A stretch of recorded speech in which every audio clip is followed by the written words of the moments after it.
अस्सलाम वालेकुम। आज आपके सामने जो मैं कोविड-19 के वैक्सीन्स और ड्रग्स के स्टेटस क्या है उसके बारे में बात करना चाहूँगा। बहुत सारे न्यूज़ में आप लोग देखते होंगे कि कोविड-19 के सिलसिले में अलग-अलग जगह जन रिसर्चेस चल रहे हैं। तो उसका स्टेटस क्या है? क्या है वैक्सीन? क्या है ड्रग्स? क्या है उसके बाद ट्रीटमेंट? ये बहुत सारी चीज़ें अलग-अलग जगह आप सुनते होंगे। तो मैं आज कोशिश करूँगा इन सारे चीज़ों को एक वीडियो में आपके सामने रखने की कोशिश करूँगा। सबसे पहले हमें समझना है कि वैक्सीन और ड्रग इसमें फ़र्क क्या होता है। आप लोग बार बार सुनते होंगे कि कोविड-19 का वैक्सीन आ रहा है, कोविड-19 के ड्रग के बारे में या मेडिकेशन के बारे में रिसर्च चल रहा है। तो फ़र्क क्या है वैक्सीन और ड्रग में?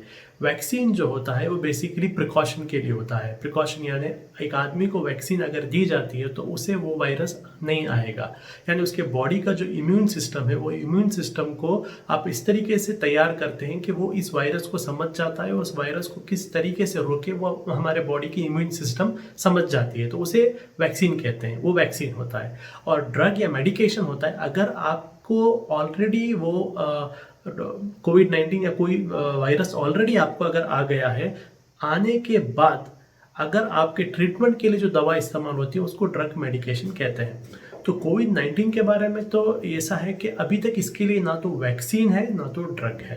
ये पूरे दोनों जो है ट्रायल में चल रहे हैं। ड्रग में जो है यानी मेडिकेशन में जो है 4 मेडिकेशंस दुनिया भर में अलग अलग मुल्कों में उसके ऊपर स्टडी चल रहा है। उसमें से एक जो है हाइड्रोक्सीक्लोरोक्विन जो इंडिया में बनता था, मलेरिया के लिए ट्रीटमेंट के लिए इस्तेमाल होता था और अभी अलग अलग कंट्री को इंडिया ने एक्सपोर्ट भी किया है, उस पर भी टेस्ट हो रहा है। और लेकिन अभी तक कंफर्म नहीं है कि ये पूरी तरीके से इसके लिए एक मेडिकेशन है या नहीं करके।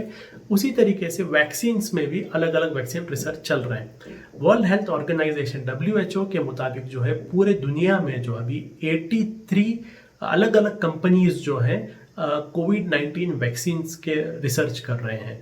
ये 83 कंपनीज में जो है 6 कंपनी जो है वो क्लिनिकल फेजेस में है और बाकी 77 कंपनीज जो हैं वो प्री क्लिनिकल फेज में है।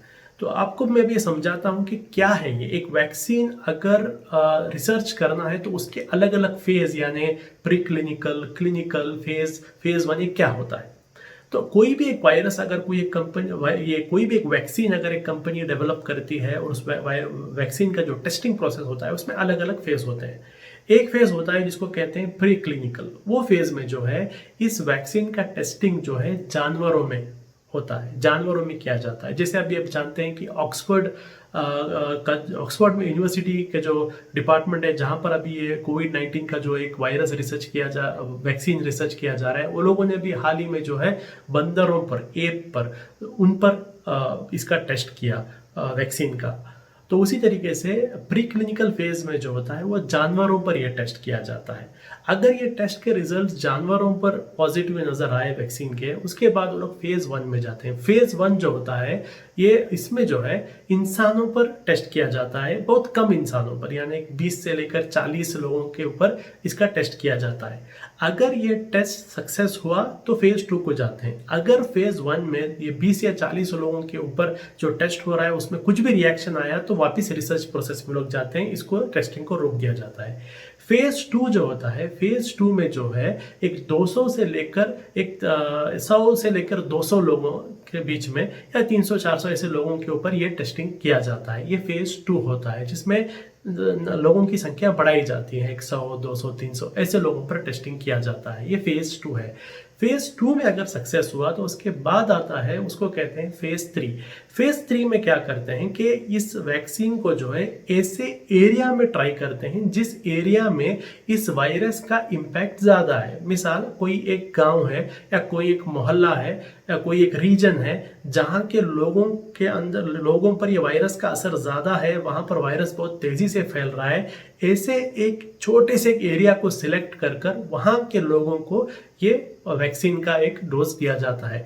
उसके बाद इस वैक्सीन का रिजल्ट सक्सेस है या फेलियर इस बात से पता चलता है कि अगर जितने लोगों को उस एरिया में जहां पर ये वायरस आने की बहुत ज़्यादा आपको चांसेस हैं, ऐसे एरिया में इतने लोगों को वैक्सीन देने के बाद उनमें से अगर बहुत ही कम लोगों को ये वायरस इम्पैक्ट हुआ तो वो लोग सक्सेस समझ लेते हैं कि हाँ, इस वैक्सीन की वजह से क्या हो रहा है कि लोगों को ये वायरस इम्पैक्ट नहीं हो रहा है। तो ये अलग अलग फेसेस हैं। अब पूरे दुनिया में अगर हम देखेंगे तो इंडिया में भी जो है ऑलमोस्ट 6 इंडियन कंपनीज हैं, जो मैंने बताया 83 कंपनी में जो इसका रिसर्च कर रहे हैं, लेकिन सारे कंपनीज जो है वो अभी प्री क्लिनिकल फेज में, यानी ह्यूमन टेस्ट में अभी तक वो नहीं आए। ह्यूमन टेस्ट में पूरे दुनिया में जो हम देखते हैं 6 कंपनीज हैं जो ह्यूमन टेस्ट में आए हैं।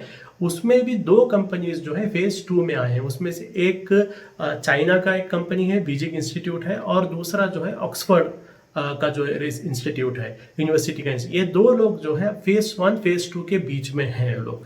तो ये एक करंट स्टेटस है।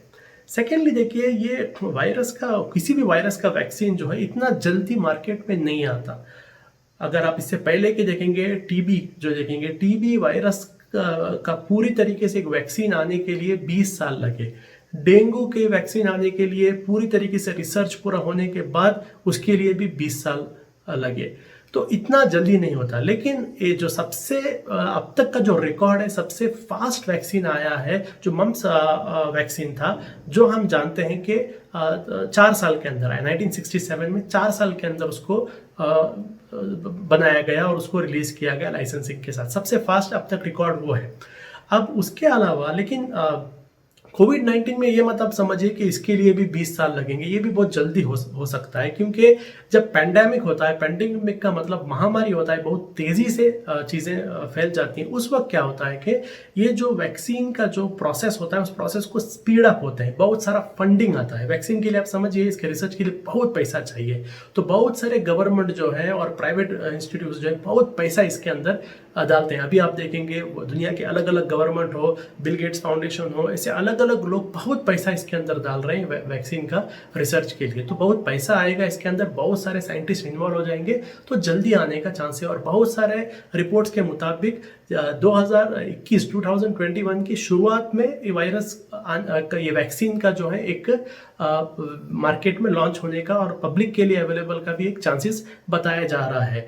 ऐसे महामारी के सिचुएशन में और एक काम भी जो होता है वो ये है कि फॉर एग्जांपल हर एक मुल्क के अंदर जो है एक रेगुलेटरी बॉडी होती है, जो उस मुल्क के अंदर कोई भी वैक्सीन मुल्क के अंदर इस्तेमाल कर सकते हैं या नहीं कर सकते, उसका फैसला लेती है वो रेगुलेटरी बॉडी। तो ऐसे वक्त पर क्या हो सकता है कि अलग अलग कंट्रीज के जो रेगुलेटरी बॉडीज हैं, इमरजेंसी के तौर पर लोग ऐसा फैसला ले सकते हैं कि अगर ऐसा एक वैक्सीन दूसरे मुल्कों के रेगुलेटरी बॉडीज ने अप्रूव कर दिया है तो हम भी उसे अप्रूव करेंगे। वो डिटेल जो हमारा एक प्रोसेस होता है, उस प्रोसेस को हम थोड़ा कम करेंगे। हो सकता है, अब तक ऑफिशियल नहीं है, लेकिन अनऑफिशियल ऐसे रिपोर्ट्स आप न्यूज़ में देखते होंगे जहां पर अनऑफिशियली यहाँ पर आता है कि इंडिया में भी ऐसा हो सकता है। अगर यूके, यूएस, ऑस्ट्रेलिया, जापान में, इन मुल्कों के अंदर अगर टेस्टिंग होता है और इंडियन ओरिजिन लोगों पर भी टेस्ट होकर वो पॉजिटिव आता है, तो इंडिया के अंदर भी इसका प्रोसेस कम हो सकता है। ऑफिशियल नहीं है, लेकिन मीडिया रिपोर्ट्स हैं। तो कहने का मतलब यह है कि जो दूसरे वायरसेस को जितना वैक्सीन बनाने जितना वक्त लगा, इसमें कम लग सकता है। और एक फ़ायदा ये है, क्योंकि देखिए ये जो कोविड-19 वायरस जो है, ये वायरस का जो है इससे पहले जो वायरस आए थे, जैसे सार्स वायरस आया था 2003 में, उस वायरस और इस वायरस का जो जीन्स है उसमें 79% सिमिलैरिटी है। उसी तरीके से मर्स जो वायरस आया था 2012 में, उसमें और कोविड-19 में जो है 50% का जो है एक सिमिलैरिटी है। इस वजह से 2003 से ही इस वायरस के ऊपर रिसर्च हो रहा है। तो सार्स में जो रिसर्च हुआ, मर्स वायरस में जो रिसर्च हुआ, वो रिसर्च कोविड-19 वायरस के लिए बहुत ही इस्तेमाल होगा। और वो इतने सालों का जो रिसर्च है, वो रिसर्च भी कोविड-19 के वायरस और वैक्सीन रिसर्च में काम आएगा। इसलिए कोविड-19 का वैक्सीन जल्दी आ सकता है, क्योंकि इसके पीछे सार्स वायरस और मर्स वायरस का वैक्सीन रिसर्च भी इसके लिए बहुत इस्तेमाल होगा। तो ये एक स्टेटस है। तो उम्मीद कर सकते हैं कि 2021 तक अगर सारे टेस्ट सक्सेसफुल हो तो वैक्सीन आ सकती है। साथ ही साथ दूसरे ट्रीटमेंट्स भी हम देख रहे हैं इस्तेमाल हो रहे हैं। जैसे अब इंडिया के अंदर हम लोग बहुत ज़्यादा सुन रहे हैं प्लाज्मा ट्रीटमेंट। प्लाज्मा ट्रीटमेंट क्या होता है कि देखिए, एक आदमी जिसे ये वायरस हुआ है और वो आदमी उस वायरस से ठीक हो गया है, मतलब वायरस की बीमारी से रिकवर हो गया, अब उसे वायरस नहीं है, तब क्या होता है हमारे बॉडी के अंदर, हमारे खून के अंदर थोड़े एंटीबॉडीज आ जाते हैं। एंटीबॉडीज का मतलब होता है कि हमारे खून के अंदर थोड़े ऐसे चीज आ जाते हैं जो इस वायरस को जानते हैं, इस वायरस से किस तरीके से उभरना वो जानते हैं। तो ये हमारे खून के अंदर जो प्लाज्मा होता है, उस प्लाज्मा के अंदर ही एंटीबॉडी होता है। तो क्या करते हैं प्लाज्मा थेरेपी में, ऐसा एक शख्स जिसके अंदर जो है, जिसने इस वायरस से सक्सेसफुली ट्रीटमेंट जिसका हो गया है, वैसे एक शख्स का प्लाज्मा, खून में से प्लाज्मा लिया जाता है जिसके अंदर एंटीबॉडी होते हैं, और इस प्लाज्मा को जो है, जिन लोगों को कोविड-19 है उनको, उनके अंदर ये प्लाज्मा इंजेक्ट किया जाता है, उनको दिया जाता है। इससे ऐसा नहीं है कि 100% ट्रीटमेंट हो जाएगा, लेकिन जो टेस्ट हुए हैं, इस टेस्ट से पता चले हैं कि बहुत सारा जो तकलीफ हो सकता है वो तकलीफ कम हो सकता है, यानी मौत होने के जो एक वाकयात हैं वो आप कम कर सकते हैं, यानी एकदम एक्सट्रीम इम्पैक्ट कोविड-19 का कम हो सकता है। और ये प्लाज्मा थेरेपी जो है ये नया नहीं है। प्लाज्मा ट्रीटमेंट इससे पहले मर्स में भी किया गया, सर्स जो हुआ था 2012 में, उससे पहले 2003 में भी जो हुआ था, इनमें भी ये ट्रीटमेंट किया गया है। तो ये एक ओवरऑल आपके सामने मैंने एक कोविड-19 के जो मेडिकेशन है उसकी बातें रखी। उम्मीद करता हूँ कि जो ये बड़े बड़े मेडिकल टर्म्स हैं उसको बहुत ही आसानी से आपके सामने रखने के लिए मैंने कोशिश की। उम्मीद करता हूँ इसमें आपको चीज़ें समझ में आई होगी। आगे दूसरे ऐसे टॉपिक्स में आपके सामने अलग अलग वीडियो लेके आएंगे। तब तक के लिए शुक्रिया।